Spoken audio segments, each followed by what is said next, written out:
Assalamualaikum warahmatullahi wabarakatuh. Globe Al-Hijrah edisi hari ini bersama saya Khadijah Faisal. Sekitar April 2018, dua suspek didakwa melakukan pembunuhan terhadap pensyarah warga Palestin Dr. Fadi Muhammad Al-Bash. Pembunuh dipercayai menggunakan pasport palsu dari Serbia dan Montenegro untuk memasuki Malaysia. Dr. Fadi dipercayai ditembak 10 kali oleh dua lelaki berwajah Asia Barat yang menunggang motosikal berkuasa tinggi ketika mangsa sedang berjalan dari kondominiumnya di setapak menuju masjid berhampiran untuk menunaikan solat subuh. Kematiannya kecoh di seluruh Asia Barat. Namun, mengapa Dr. Fadi menjadi sasaran? Siapakah Dr. Fadi yang sebenarnya? Dan minggu lalu, suspek pembunuh dikatakan ditangkap di Gaza. Dr. Fadi adalah pensyarah kejuruteraan elektrik di Uni KL yang berasal dari Jabalia, Gaza sebelum berhijrah ke Malaysia pada 2011. Dia pakar dalam penghasilan roket dan sudah banyak menyumbang terhadap bidang kejuruteraan elektrik serta pengeluaran tenaga khususnya di Palestin. Beliau merupakan tokoh muda yang dihormati dalam kalangan diaspora Palestin di seluruh dunia, tetapi tidak ramai orang Malaysia tahu mengenainya.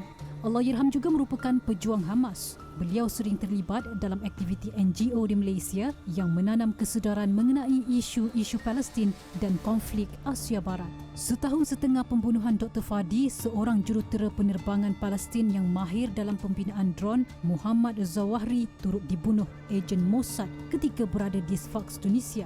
Sebelum dibunuh, Zawahri tinggal di beberapa negara, namun mempunyai hubungan rapat dengan pergerakan pejuang Hamas.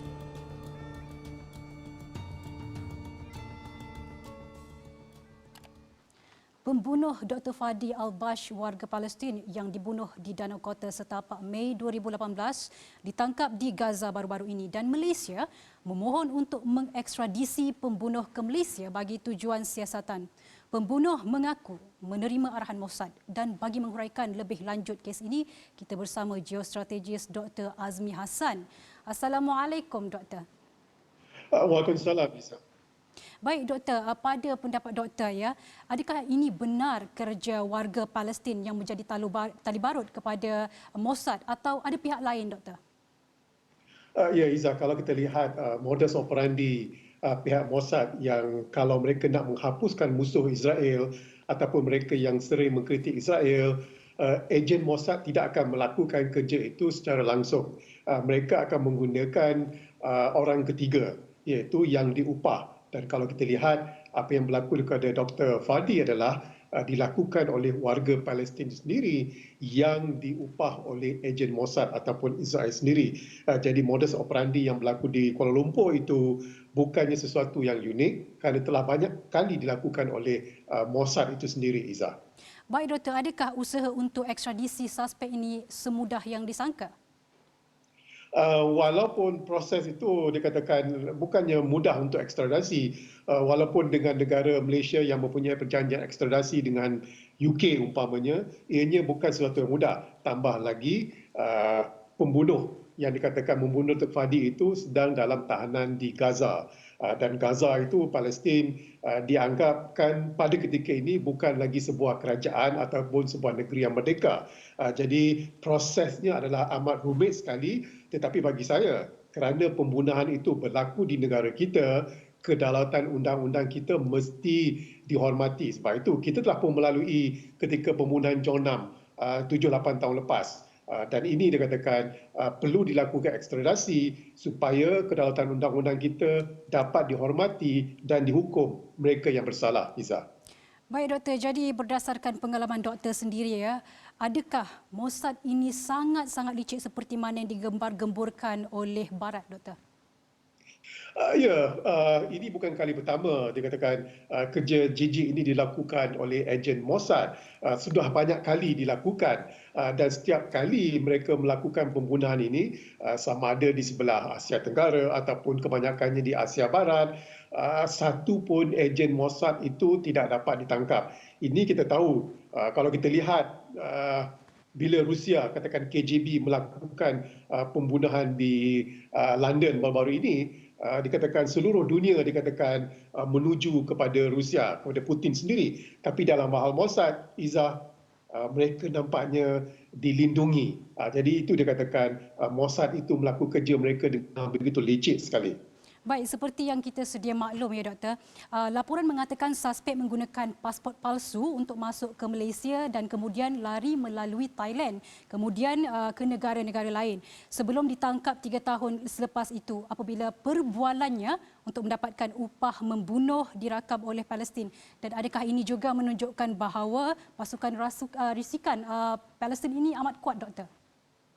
Ya, Izzah, sebenarnya ketika pembunuhan berlaku 2018, pihak berkuasa Malaysia dah lebih kurang tahu siapa dia, gambaran sudah ada dan sudah pasti pihak Palestin di Gaza, pihak Hamas pun dah tahu. Dan individu ini dikatakan sedang diperhatikan. Bila individu ini balik ke Gaza, maka sudah pasti gerakannya sentiasa diperhatikan. Jadi dalam hal ini, kalau Izzah bertanya saya, apakah bahagian perisikan Palestin itu lebih hebat daripada Mossad? Kemungkinan tidak. Tapi dalam hal ini, Palestin juga mempunyai perisikan-perisikan mereka yang tertentu. Tapi bagi saya, tidak cukup untuk menghukum individu ini yang mendapat upah dari Mossad. Seharusnya kita cuba menyelidik supaya pihak tertinggi Mossad dapat dikesan siapa bagi arahan yang paling tinggi. Itu adalah yang paling baik sekali, Izzah.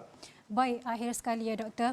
Adakah keadilan untuk Dr. Fadi ini dapat ditegakkan? Pandangan doktor? Ya, paling kurang individu yang terlibat yang sedang dalam tahanan di Palestin, di Gaza itu dibawa ke muka pengadilan di sini, di Malaysia. Itu sebaik-baiknya. Tapi itu kita tak tahu boleh terjadi atau tidak. Tapi sebaik-baiknya kalau Izzah tanya keadilan kepada arwah Dr. Fadi itu adalah kita dapat kaitkan dengan pihak Mossad itu secara langsung dan kaitan itu dapat dikatakan menentukan individu di Mossad. Itu adalah sebaik-baiknya keadilan kepada Dr. Fadi, Izzah.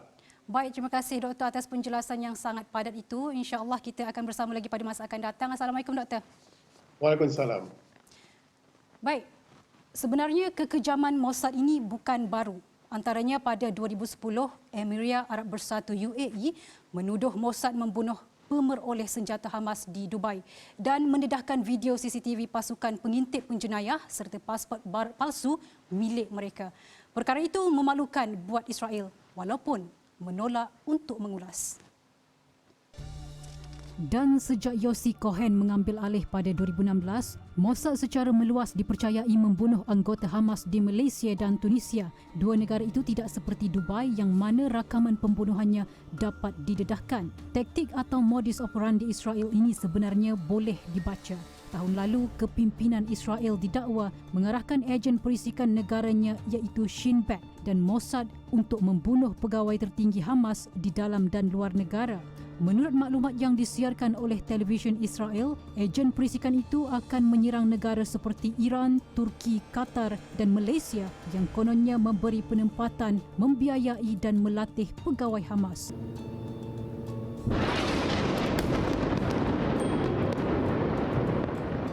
Yardi Meli dan Tika beroperasi sebagai pusat MIT di Gaza. Ia berlanjutan dengan pengeboman bangunan 13 tingkat yang menempatkan markas rangkaian televisyen Al Jazeera yang berpangkalan di Qatar. Turki dan Qatar sudah diusik, Iran selalu. Adakah ini bermakna pembunuhan Dr. Fadi di Malaysia telah dirancang awal?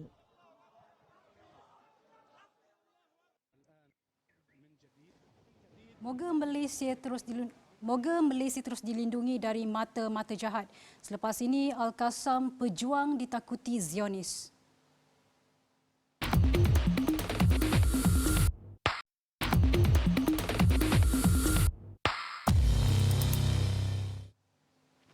Walaupun Palestin bukan negara besar, tetapi sistem pertahanannya tidak boleh dipandang rendah. Malah, anggota Brigade Izzuddin Al-Qassam yang dianggotai pejuang Hamas menjadi ancaman kepada United Kingdom UK pada November tahun lalu.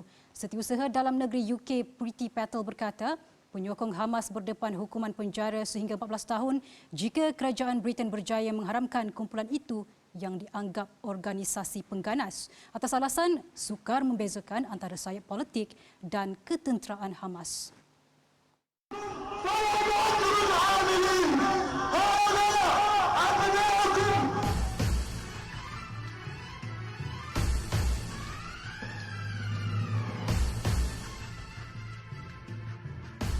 Sayap tentera Brigade Al-Qassam, gerakan Islam yang memerintah semenanjung Gaza, telah diharamkan di Britain sejak Mac 2001. Namun, larangan secara terang-terangan di bawah Akta Keganasan 2000 itu menjadikan negara itu bersama Amerika Syarikat AS dan Kesatuan Eropah EU yang mengharamkan organisasi itu.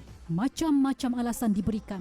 Akhir-akhir keluar kenyataan Hamas secara asasnya anti-Semitik dan larangan diperlukan untuk melindungi masyarakat Yahudi. Dan tentulah Perdana Menteri Israel Naftali Bennett memuji tindakan itu.